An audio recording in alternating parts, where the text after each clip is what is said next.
Margaret Thompson stood in the small kitchen of her cramped apartment, staring at the stack of unpaid bills on the counter. The morning sunlight filtered through the thin curtains, casting long shadows across the worn linoleum floor. At 52 years old, she had already lived through more heartbreak than most people could imagine. Her husband David had passed away 3 years ago from cancer, leaving her with nothing but debt and memories. The apartment felt too quiet without David's gentle humming in the mornings. Margaret worked 2 jobs just to make ends meet, cleaning office buildings at night and serving lunch at the local diner during the day.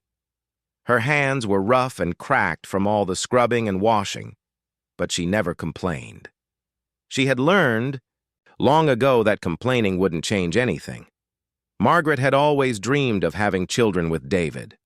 They had tried for years, but it never happened. The doctors said there were complications, expensive treatments that might help, but they could never afford them. When David got sick, all their savings went to medical bills.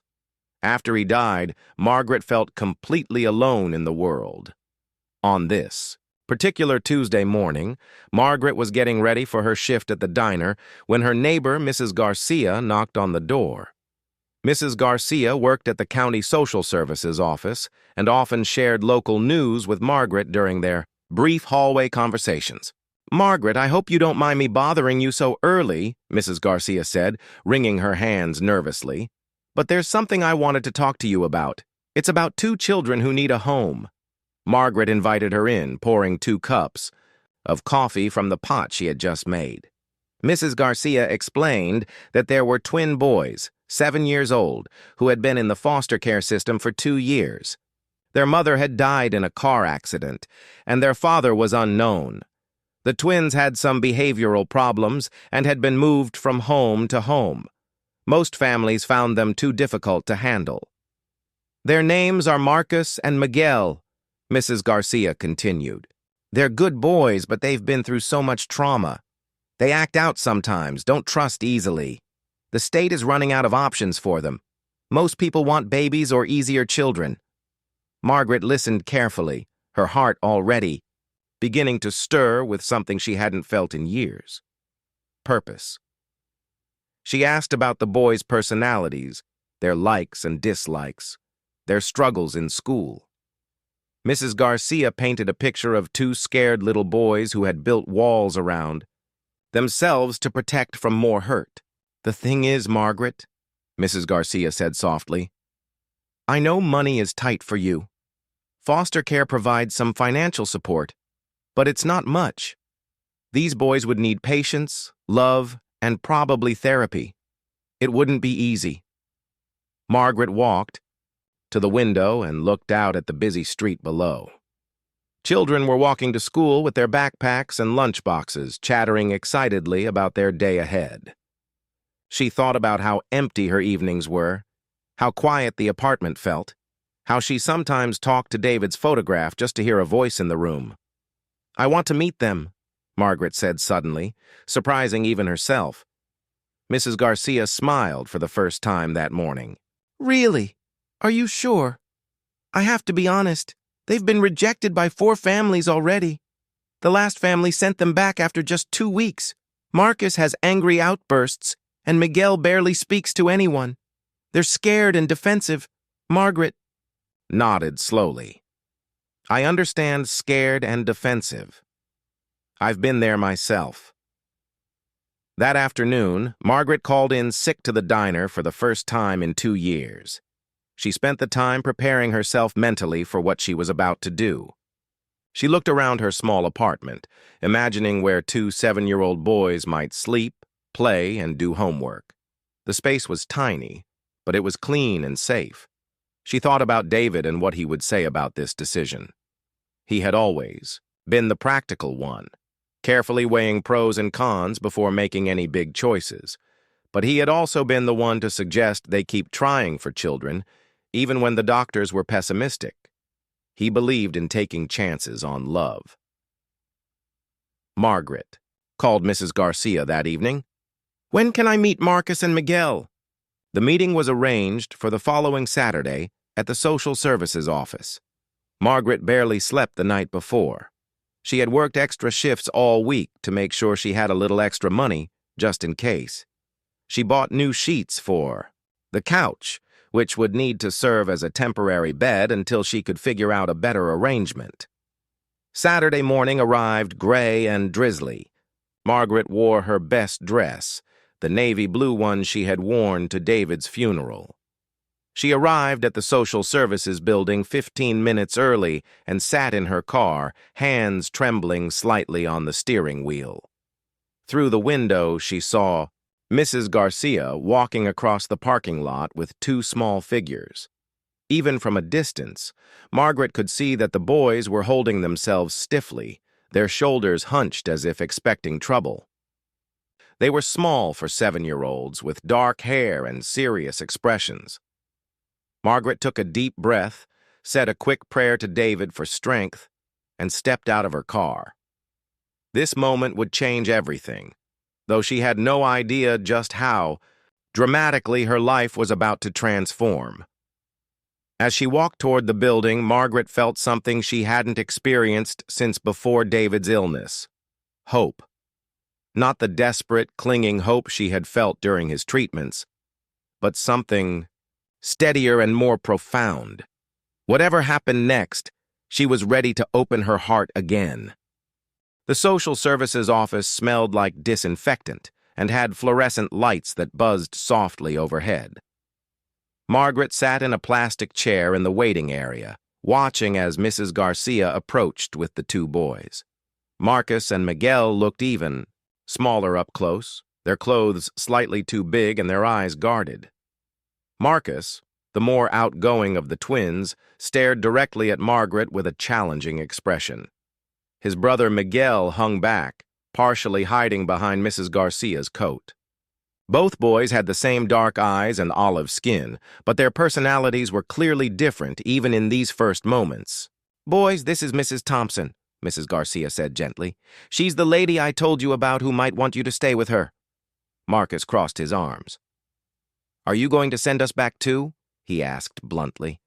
Margaret was struck by how direct the question was, how much pain was packed into those 7 words. She knelt down to be at eye level with both boys, ignoring the way her knees protested against the hard floor. "I don't know what's going to happen," Margaret answered honestly. "But I can promise you this. I'm not looking for perfect children. I'm looking for children who need someone to care about them. And from what I can see, that might be exactly what you two need." Miguel peeked out from behind Mrs. Garcia and whispered something in Spanish to his brother. Marcus translated, "He wants to know if you have any other kids." "No," Margaret said. "It would just be you two and me. And I have to be honest. I've never been a mother before. I might not be very good at it at first. But I promise I'll try my best every single day." The caseworker, a tired-looking woman named Sandra Williams, joined them for the formal interview. She explained the boys' history in more detail. Their mother, Carmen, had been a single parent working multiple jobs to support them. She had been driving home from her night shift at a factory when a drunk driver ran a red light. Marcus and Miguel had spent 2 weeks with a neighbor before entering the foster system. Since then, they had lived with the Martinez family for 8 months before being moved due to overcrowding. The Johnson family kept them for 6 months, but said they couldn't handle Marcus's behavior problems.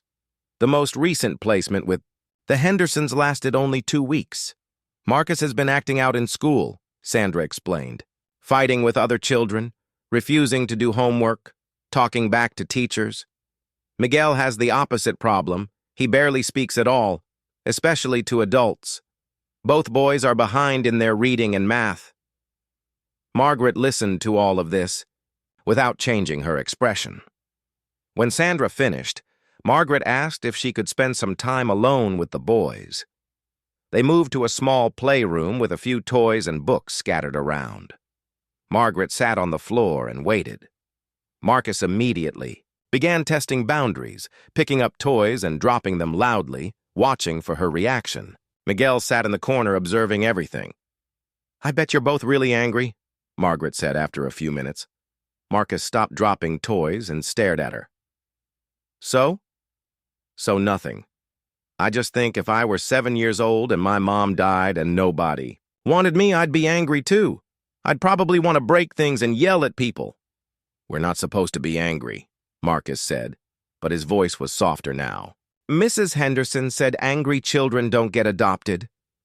Margaret felt her heart break a little more. Mrs. Henderson was wrong. Anger is normal when bad things happen to you. The trick is learning what to do with that anger so it doesn't hurt you or other people. For the first time, Miguel spoke directly to Margaret. Are you angry too? Margaret considered the question seriously. Yes, sometimes I am. My husband died 3 years ago, and sometimes I get angry that he's gone and I'm alone. Sometimes I'm angry that we never got to have children together. But mostly I've learned to turn that anger into something else. What? Marcus asked, sitting down closer to her. Determination. When I get angry about being alone, I use that energy to work harder, to make my life better. When I get sad about not having children, I look for ways to help other people's children instead. Miguel stood up from the corner and walked over to them. Mrs. Garcia says you're poor like we are. Margaret laughed, a real laugh for the first time in weeks. Yes, I am poor like you are. I work 2 jobs just to pay rent and buy groceries. If you came to live with me, we wouldn't have a lot of fancy things, no video games or cable TV, but we'd have enough food and a warm place to sleep. Would they? We have to share a room? Marcus asked. Actually, you'd have to share the living room. I only have 1 bedroom. But we could put up a curtain to give you each some privacy. The boys looked at each other, having one of those silent twin conversations that don't require words. Finally, Marcus spoke for both of them. The Hendersons had a big house with a swimming pool. But Mrs. Henderson never talked to us like this. She talked about us like we couldn't hear her. Margaret spent another hour with Marcus and Miguel, reading them a story and helping them work on a puzzle. Miguel gradually warmed up, showing her a drawing he had made of a house with 3 stick figures in front of it. Marcus tested her patience a few more times, but seemed to relax when she responded calmly to his challenges. When it was time to leave, Sandra pulled Margaret aside.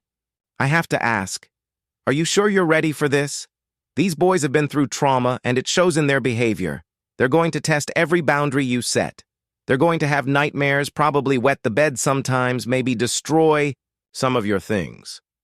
And financially, even with the state support, it's going to be tight. Margaret looked through the window at Marcus and Miguel, who were waiting by Mrs. Garcia's car. Miguel was holding his brother's hand, and Marcus was trying to look tough but failing to hide his hope. Sandra, I've been alone for 3 years.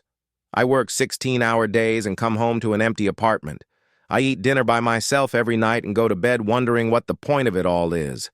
Those boys in there, they need someone to love them, unconditionally. And I need someone to love. Maybe we can figure out how to help each other. Sandra smiled for the first time during their meeting. Well, when you put it that way, let's start the paperwork. 3 weeks later, Marcus and Miguel moved into Margaret's small apartment with everything they owned fitting into 2 plastic garbage bags. Margaret had rearranged the living room, moving her old couch against one wall and setting up 2 twin mattresses on the floor. She had hung a colorful shower curtain from the ceiling to create separate spaces for each boy. The first night was harder than Margaret had expected. Miguel cried silently into his pillow, trying to muffle the sound. Marcus lay rigid and awake, staring at the ceiling. Margaret sat in her bedroom, listening to the unfamiliar sounds of children in her home, wondering if she had made a terrible mistake. Around midnight, she heard whispering in Spanish. Then footsteps. She found both boys standing in her bedroom doorway, looking lost and frightened. We can't sleep, Marcus said. It's too quiet here. Margaret patted the bed beside her. Come here, both of you. They climbed up onto her bed, 1 on each side. Miguel curled up against her arm like a small animal seeking warmth. Marcus lay stiffly at first, but gradually relaxed as Margaret told them stories about when their new neighborhood used to be farmland, about the old oak tree, outside their window that had probably been there for over 100 years. Morning brought new challenges. The boys had no routine, no understanding of house rules, and no trust that this arrangement would last. Marcus tested every boundary Margaret set, from leaving his clothes on the floor to refusing to brush his teeth. Miguel followed his brothers, lead but with less enthusiasm, clearly torn between wanting to please and wanting to stay loyal to Marcus. Margaret had to learn everything from scratch. She discovered that Miguel was afraid of loud noises, probably from memories of the car crash that killed their mother. Marcus hoarded food, hiding crackers and fruit under his mattress because he had learned not to trust that meals would always be available. Both boys had nightmares several times a week. The first real crisis came 2 weeks after they arrived. Margaret received a call at the diner from Marcus and Miguel's school. Marcus had gotten into a fight with another child and had bitten the school counselor who tried to intervene. Miguel had locked himself in a bathroom stall and was refusing to come out. Margaret left work immediately, losing half a day's pay she couldn't afford to lose. She arrived at the school to find Marcus sitting in the principal's office with his arms crossed and his jaw set defiantly. Miguel was still in the bathroom with Mrs. Garcia trying to coax him out. "What happened?" Margaret asked the principal. "A stern woman named Mrs. Patterson. Marcus attacked another child during recess. When our counselor, Mr. James, tried to separate them, Marcus bit him on the arm. We simply cannot tolerate this type of behavior." Margaret knelt down in front of Marcus's chair. "Can you tell me what happened?" Marcus glared at her. "Some kid said Miguel was stupid because he doesn't talk much. Said we were weird foster kids that nobody wanted." Margaret felt anger rise in her chest, but not at Marcus. She looked at Mrs. Patterson. What consequences did the other child receive for his comments? Well, name-calling isn't the same as physical violence. It is to a 7-year-old who's protecting his brother, Margaret interrupted. She turned back to Marcus. "I understand why you were angry, but biting people isn't going to solve the problem. It's just going to make people afraid of you." "Good," Marcus said, but his voice wavered slightly. "Maybe they'll leave us alone." Margaret spent the next hour talking with both boys, the principal, and the school counselor. She learned that other children had been teasing the twins about being foster kids, about their secondhand clothes, about Miguel's silence. The school had done nothing to address this bullying until Marcus finally snapped. That evening, Margaret sat both boys down for a serious conversation. She explained that while she understood their feelings, they needed to find better ways to handle difficult situations. She also made them a promise. From now on, when someone is mean to you, you come to me first. Before you fight, before you hide, before you do anything else, you tell me what happened. I will always believe you, and I will always help you figure out what to do about it. What if you're at work? Miguel asked quietly. Then you ask your teacher to call me. I'll come. I'll always come. Marcus looked skeptical. The Hendersons said they would help us, but they never did. They just got mad when we had problems. Not the Hendersons, Margaret said firmly. I'm your family now, and families stick up for each other. The word family hung in the air between them. It was the first time any of them had used it. Over the following weeks, Margaret began to see small improvements. Miguel started speaking a little more, especially when Marcus wasn't around to speak for him. Marcus's outbursts became less frequent, though he still struggled with his temper. Margaret also began to understand the twins' individual personalities better. Miguel was naturally quiet and thoughtful, an observer who noticed everything. He loved to draw and had a gift for art that no one had ever encouraged. Marcus was protective and passionate, quick to anger but also quick to love. He was actually quite bright, but his behavior problems had overshadowed his intelligence. The breakthrough came one evening in November. Margaret was working late at the office building, scrubbing floors and emptying trash cans. She had arranged for the boys to stay with Mrs. Garcia until she got home around 10 o'clock. But when she arrived at Mrs. Garcia's apartment, she found chaos. Miguel was running a fever and had been throwing up. Marcus was in tears, convinced that his brother was going to die like their mother had. Mrs. Garcia was overwhelmed, trying to care for a sick child while managing her own family. Margaret scooped Miguel up in her arms, noting how hot his small body felt. She carried him home while Marcus walked beside them, holding her purse and asking worried questions every few steps. The next 18 hours were a blur of medicine, cool washcloths, and very little sleep. Margaret called in sick to both her jobs and focused entirely on nursing Miguel back to health. Marcus refused to leave his brother's side, reading him books and bringing him sips of water. When Miguel's fever finally broke the following evening, all three of them were exhausted. But something fundamental had shifted. As Margaret tucked both boys into their makeshift beds, Miguel reached for her hand. "Thank you for taking care of me," he whispered. "Thank you for staying," Marcus added quietly. Margaret felt tears prick her eyes. For the first time since they had arrived, the boys weren't asking if she was going to send them away. They were starting to believe they were home.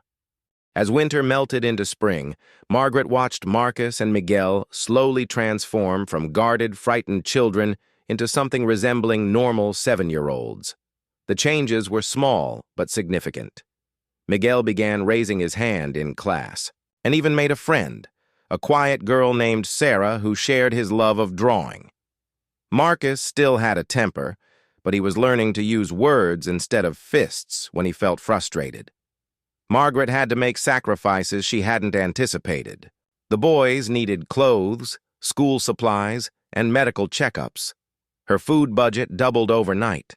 She gave up her small luxuries, the occasional coffee from the shop near the diner, the monthly movie rental, the small bouquet of flowers she used to buy to remember David on the anniversary of his death. But there were unexpected joys, too. Coming home to the sounds of children playing, having someone to share dinner with, even if the meal was just beans and rice. Watching Marcus help Miguel with homework, seeing how protective and gentle the older twin could be when he wasn't feeling threatened. The boys began to open up about their mother and their life before the accident. Carmen had worked 3 jobs to support them, cleaning houses during the day, stocking shelves at a grocery store in the evening, and working at the factory at night. She had sung to them in Spanish and made them elaborate birthday cakes from scratch because boxed mixes were too expensive. "Mama always said we were her greatest treasures," Miguel told Margaret one evening as she tucked him into bed. "She said we were worth more than all the money in the world." Margaret felt a deep sadness for Carmen, a woman she had never met but who had clearly loved her sons deeply. She began teaching herself basic Spanish phrases so she could preserve that connection for the boys. In May, Margaret received news that would change everything again. Sandra Williams called to tell her that a wealthy couple in California wanted to adopt Marcus and Miguel. The Sterlings had been on the adoption waiting list for 5 years and specifically requested twins.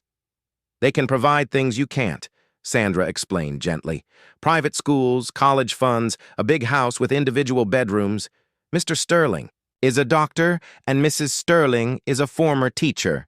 They have no other children, so the boys would have their complete attention." Margaret felt the world tilt beneath her feet. She looked across the room at Marcus and Miguel, who were building an elaborate fort out of couch cushions and blankets. They had just started calling her Mama Margaret instead of Mrs. Thompson. "Do the boys have a say in this?" Margaret asked.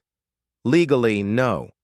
They're still wards of the state, but we do consider their emotional well-being. If they're strongly opposed to leaving, we would take that into account." That night, Margaret lay awake, staring at the ceiling. She thought about David and what he would tell her to do. He had always put others' needs before his own. He would probably tell her to let the boys go to the family who could give them more opportunities. But Margaret also thought about what The boys needed emotionally. They had been abandoned so many times. They were just beginning to trust her, just beginning to heal from their trauma. Moving them again, even to a better situation, might undo all the progress they had made. The next evening, Margaret sat down with Marcus and Miguel after dinner. She had decided to be honest with them about the situation. "There's something we need to talk about," she began carefully. "There's a family in California who wants to adopt you both. They have a lot more money than I do. They could send you to good schools and buy you things I can't afford." Marcus's face immediately hardened. "Are you sending us away?" "I don't want to send you away, but I need to think about what's best for you, not what I want." Miguel climbed into Margaret's lap. "We don't want to go to California. We want to stay here with you. But, sweetie, they could give you opportunities that I can't. College money, nice clothes, your own bedrooms." "I don't care about my own bedroom," Marcus interrupted. "I like sleeping next to Miguel, and I don't want different schools or different clothes. I want to stay here." Margaret hugged them both tightly. "Are you sure? This family could give you a really good life." "We already have a really good life," Miguel said simply. "We have you." The next day, Margaret called Sandra and told her the boys wanted to stay. Sandra sighed deeply. "Margaret, I have to be honest with you. The Sterlings are disappointed, but they understand. However, if you're going to keep the boys permanently, you need to consider adoption. Foster care was always meant to be temporary." Margaret had been thinking the same thing. Adoption would make Marcus and Miguel legally her children, but it was also expensive, requiring lawyers and court fees she couldn't afford. That weekend, Margaret made a decision that surprised everyone, including herself. She went to see Father Martinez at the Catholic church she occasionally attended. She explained the situation and asked if the church might have any programs to help with adoption costs. Father Martinez listened thoughtfully. "Actually, we don't have a specific program for that, but let me talk to some of the parishioners. Sometimes our community comes together to help families in need." 2 weeks later, Margaret received a phone call that brought tears to her eyes. The church had organized a small fundraiser. Nothing dramatic, just donations from congregation members who had heard about the situation. They had raised enough money to cover the legal fees for adoption. "We believe families come in all forms," Father Martinez explained. "What matters is love, not income level." The adoption process took 6 months. There were home visits, psychological evaluations, and mountains of paperwork. Margaret had to prove she could provide a stable home for the boys despite her limited income. During this time, Marcus and Miguel continued to flourish. Marcus joined the school chess club and discovered he had a talent for strategy. Miguel's artwork was displayed in the school hallway, and his teacher recommended him for the gifted program. Margaret also made changes to improve their situation. She quit her night job cleaning offices and took on more hours at the diner, which paid better and allowed her to be home with the boys in the evenings. Mrs. Garcia helped with child care when needed, and in return, Margaret taught her some cooking techniques she had learned from David. The neighborhood began to feel like a real community. Other families on their street looked out for Marcus and Miguel, and the boys had finally found their place among their classmates. One evening in November, almost exactly a year after Miguel's fever had broken, Margaret was helping the boys with homework when Miguel looked up from his math problems. "Mama Margaret, when the adoption is done, will we have the same last name as you?" Margaret smiled. "Yes, if you want to. You'll be Marcus Thompson and Miguel Thompson." Marcus grinned. "That sounds good. We'll really be a family then." "We're already a family," Margaret said. "The paperwork is just to make it official." But even as she said the words, Margaret couldn't shake the feeling that their story was just beginning. She had no idea that the 2 little boys she had saved would one day return the favor in ways she could never imagine. The adoption was finalized on a snowy December morning, just 2 days before Christmas. Margaret dressed in her best suit, the same navy one she had worn to meet the boys for the first time. Marcus and Miguel wore matching dress shirts that Mrs. Garcia had bought them for the occasion.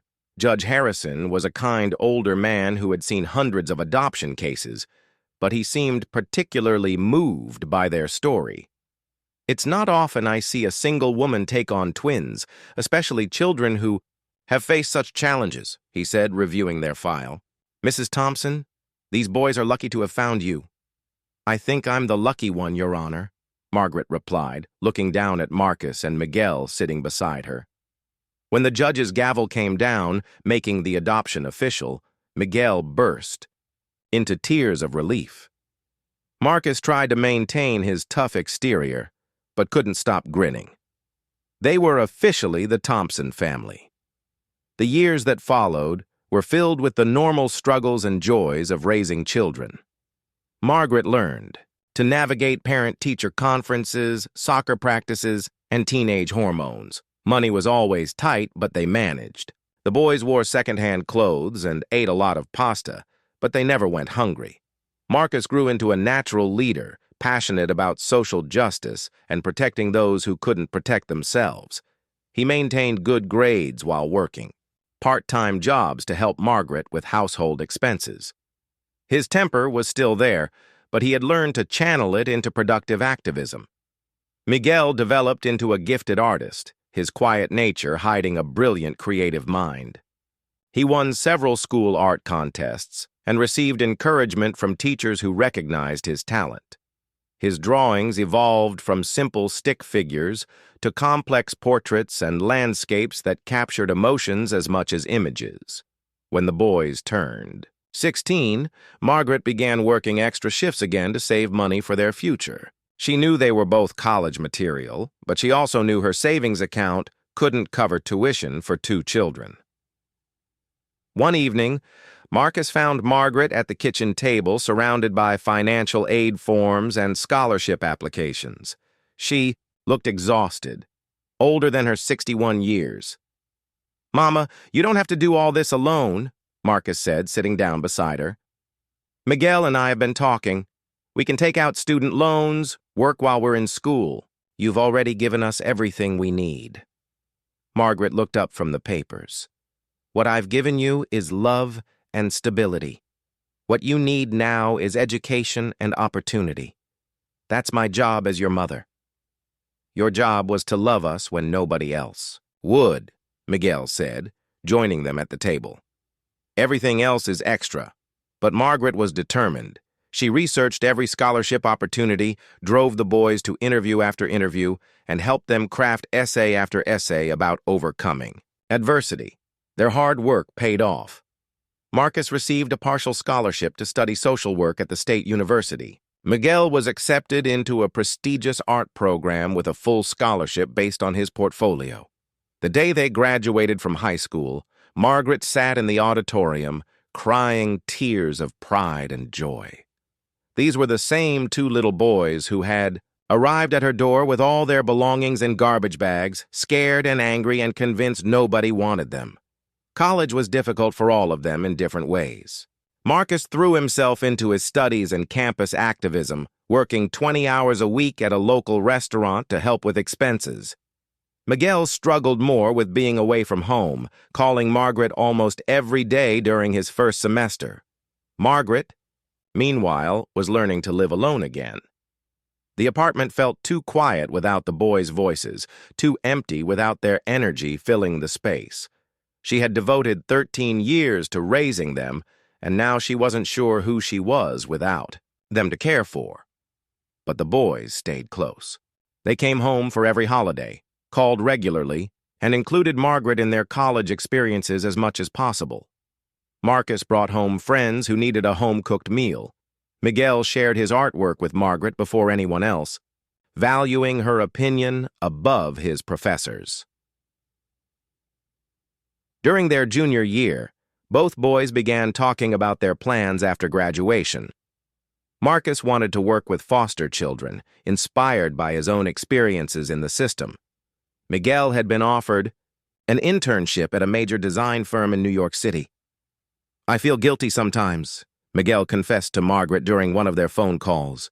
You sacrificed so much for us, and now we're going to move away and start our own lives. That's exactly what I hoped would happen, Margaret replied. I didn't raise you to stay with me forever. I raised you to become the amazing men you're meant to be. But privately, Margaret worried about what her life would look like once the boys were fully independent. She was 66 years old, still working at the diner, still living in the same small apartment. Her savings were minimal because she had spent everything on the boys' education and needs. She began having health problems that year: high blood pressure, arthritis in her hands from years of cleaning and cooking, chronic back pain from standing on her feet all day. But she didn't tell Marcus and Miguel about these issues. They were so close to graduation, so focused on building their futures. She didn't want to burden them with worry about her. The twins graduated from college on the same weekend in May, exactly 20 years after Margaret had first met them. Marcus finished with honors in social work. Miguel graduated at the top of his art program with multiple job offers from prestigious firms. At their graduation party, Margaret looked around at the small gathering of friends, neighbors, and chosen family who had supported them all along the way. Mrs. Garcia was there, now retired, but still a constant presence in their lives. Father Martinez had driven up from the city. Several of Margaret's co-workers from the diner had come to celebrate. Marcus stood up to make a toast. 20 years ago, Miguel and I were two scared, angry little boys who thought nobody could love us. We were wrong about a lot of things back then, but we were especially wrong about that. He turned to look at Margaret. Mama Margaret didn't just save our lives. She showed us what unconditional love looks like. She taught us that family isn't about blood or money or having perfect circumstances. Family is about showing up every single day, even when it's hard. Miguel nodded, tears streaming down his face. We know we can never repay what you've given us, but we're going to spend the rest of our lives trying. Margaret felt overwhelmed by love and pride and a deep sense of completion. These two men, successful and confident and kind, had once been broken children who needed someone to believe in them. She had no idea that in just 5 years they would be the ones believing in her when she needed it most, and that their success would change not just their own lives but hers as well. 5 years after graduation, Margaret's life had settled into a quieter rhythm. Marcus was working as a social worker specializing in foster care placement, helping other children like he and his brother had once been. Miguel had become a successful graphic designer in New York, his artwork featured in major advertising campaigns and gallery shows. Both sons visited regularly and called Margaret several times a week, but she was learning to navigate life as an empty nester. At 71, she was still working part-time at the diner, though her manager had reduced her hours due to her arthritis and frequent back pain. Margaret's health had been declining gradually over the past 2 years. The decades of physical labor were catching up with her body. She had developed diabetes and needed expensive medication she could barely afford. Her small apartment felt too big now, but she couldn't afford to move somewhere smaller and nicer. She tried to hide her struggles from Marcus and Miguel, not wanting to burden them as they built their careers and relationships. Marcus had recently gotten engaged to Elena, a fellow social worker he had met at a conference. Miguel was dating a wonderful man named James, who worked as a museum curator. Margaret was proud of the lives they were building, but she felt increasingly isolated from their success. The crisis came on a cold Tuesday morning in February. Margaret was getting ready for work when she felt dizzy and collapsed in her kitchen. She lay on the floor for 20 minutes before she could get to her phone to call for help. Mrs. Garcia, now 85 and using a walker, couldn't assist much, but managed to call 911. Margaret spent 3 days in the hospital with what doctors called a cardiac episode. Not quite a heart attack, but a serious warning sign. The medical bills were staggering, and Margaret realized she could no longer work even part-time. Her small Social Security check wouldn't cover her rent, medications, and basic living expenses. Marcus arrived at the hospital within hours of getting the call. Miguel drove down from New York the same day. They found their mother looking frail and smaller than they had ever seen her, trying to maintain her usual cheerful demeanor, despite her obvious fear. "I'm fine, boys," Margaret insisted from her hospital bed. "Just a little dizzy spell. I'll be back to work next week." But Marcus had already spoken with the doctors. "Mama, you can't keep working. Your body needs rest. And this apartment isn't safe for you anymore with those steep stairs and no elevator." "I can't afford to stop working," Margaret said quietly. "And I certainly can't afford anywhere else to live." That night, Marcus and Miguel had a long conversation in the hospital waiting room. They had both been sending Margaret small amounts of money for years, but they realized they had underestimated how much she was struggling. She had been too proud to ask for help, just as she had been too proud to complain when she was raising them on almost nothing. "We need to do something bigger," Miguel said. "Something that gives her security and dignity." Marcus nodded. "I've been thinking the same thing, but I'm not sure what." The answer came to Miguel in the middle of the night. He had been working on a major project for his design firm, a campaign for a luxury retirement community. As he looked at the glossy brochures and marketing materials, he realized what they needed to do. Over the next week, while Margaret recovered at home with Marcus staying to care for her, Miguel put together a plan. He had been saving money for years, living modestly despite his success. Marcus had also been careful with his finances, having learned the value of money from growing up with so little. When Miguel returned from New York the following weekend, he brought a folder full of documents and a proposal that would change everything. "Mama, we want to buy you a house," he announced, sitting down at her kitchen table. Margaret laughed, thinking he was joking. "Honey, I appreciate the thought, but you boys can't afford to buy a house, and I certainly can't." "Actually, we can," Marcus said, joining them. "Miguel and I have been talking. We both have good jobs, stable incomes, and we've been saving money.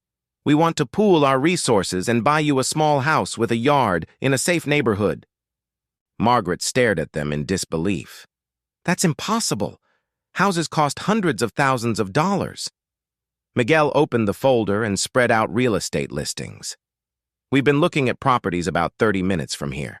Nothing fancy, but nice neighborhoods with houses that are perfect for one person. Ranch style, so no stairs. Small yards that are easy to maintain. But boys, that's your money. You need that for your own families, your own futures." "Our future is making sure you're taken care of," Marcus said firmly. "You spent 20 years putting our needs before your own. Now it's our turn." Margaret felt tears welling up in her eyes. "I can't let you do this. It's too much." "It's not too much," Miguel said gently. "It's not even close to what you've given us. You saved our lives, Mama.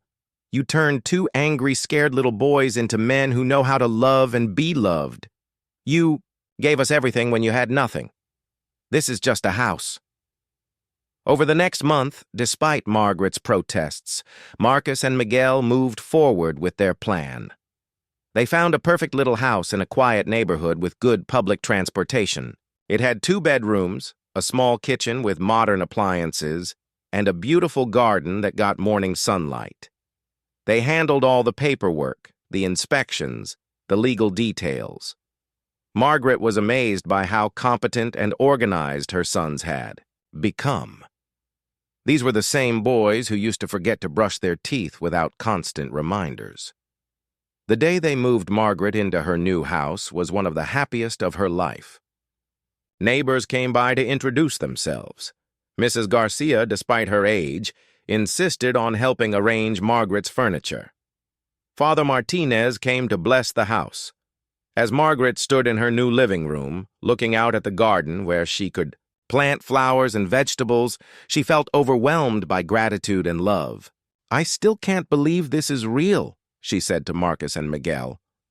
Believe it, Marcus said, hugging her. And there's one more thing. Miguel handed her an envelope. Inside was a bank book showing a savings account with enough money to cover her living expenses and medical care for years to come. We've both committed to contributing to this account every month, Miguel explained. You'll never have to worry about money again. Margaret sat down in her new chair and cried. Not tears of sadness or stress, but tears of joy and relief and overwhelming love for these two men who had once been lost little boys. You know, she said, wiping her eyes, 25 years ago, people told me I was crazy to take in two troubled children when I could barely take care of myself. They said it would ruin my life. Marcus and Miguel sat on either side of her chair. What do you think now? Miguel asked. Margaret looked around her beautiful new home, then at the faces of her sons, successful, kind, generous men who had turned their early trauma into compassion for others. I think, she said with a smile, that sometimes the craziest decisions turn out to be the best ones, and I think that love really can conquer anything, even when it doesn't look like enough at the time. Outside, children were playing in the street, their laughter drifting through the open windows. Margaret closed her eyes and listened, remembering. Two little boys who had once been afraid to hope for happiness and thinking about all the other children out there who needed someone to believe in them. The story had come full circle, but Margaret knew it was far from over. With her son's support, she was already thinking about volunteering with foster children, sharing her story, and maybe helping other families find their way to each other. After all, she had learned that miracles don't always look like miracles at first. Sometimes they look like two scared children with everything they own in garbage bags, waiting for someone brave enough to say yes to love.